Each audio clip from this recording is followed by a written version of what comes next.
হেরা গুহায় প্রথম ওহী, নবুয়তের সূচনা, সিরাত পর্ব ৭। বিসমিল্লাহির রহমানির রহিম।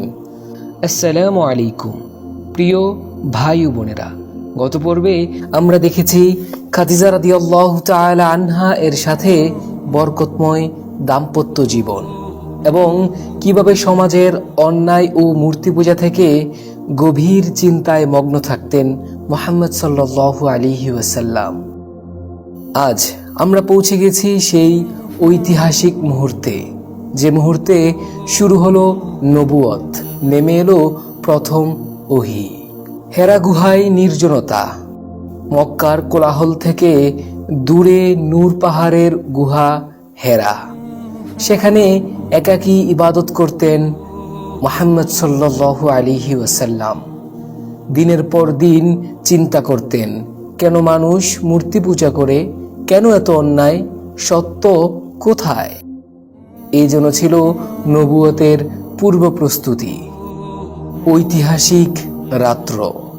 ৪০ বছর বয়সে রমজান মাসের এক রাতে হঠাৎ গুহায় উপস্থিত হলেন একজন ফেরেশতা। তিনি ছিলেন জিবরাইল আলাইহিস সালাম।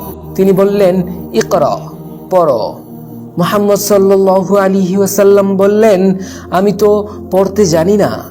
৩ বার এমন হলো।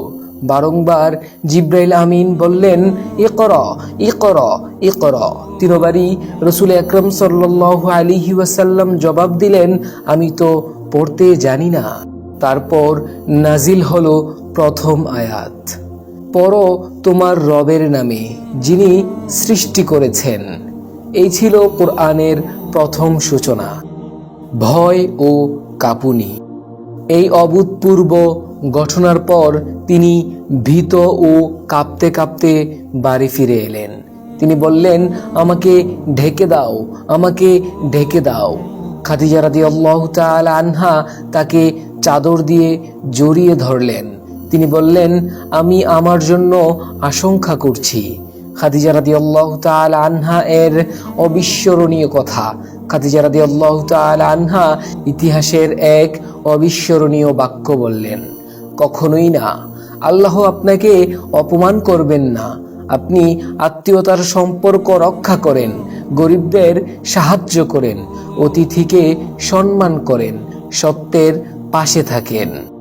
দেখুন, নবুয়তের প্রমাণ হিসেবে তিনি কি দেখালেন? তার চরিত্র। ওয়ারাকা ইবনে নওফল। খাদিজা রাদিয়াল্লাহু তাআলা আনহা তাকে নিয়ে গেলেন তার চাচাতো ভাই ওয়ারাকা ইবনে নওফলের কাছে। ওয়ারাকা ছিলেন তাওহীদপন্থী, আগের কিতাব সম্পর্কে জানতেন। সব শুনে তিনি বললেন, এ সেই মানুষ, ফেরেশতা, যিনি মূসা আলাইহিস সালাম এর কাছে এসেছিলেন।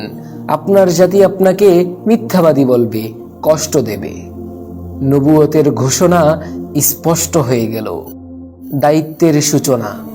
এই মুহূর্ত থেকেই শুরু হলো এক বিশাল দায়িত্ব। একজন মানুষ, কিন্তু তার কাঁধে পুরো মানব জাতির হিদায়াত। এখন আর তিনি শুধু আল আমিন নন, তিনি আল্লাহর রাসূল সাল্লাল্লাহু আলাইহি ওয়াসাল্লাম। প্রথম শিক্ষা। প্রথম আয়াত কি ছিল? পড়ো।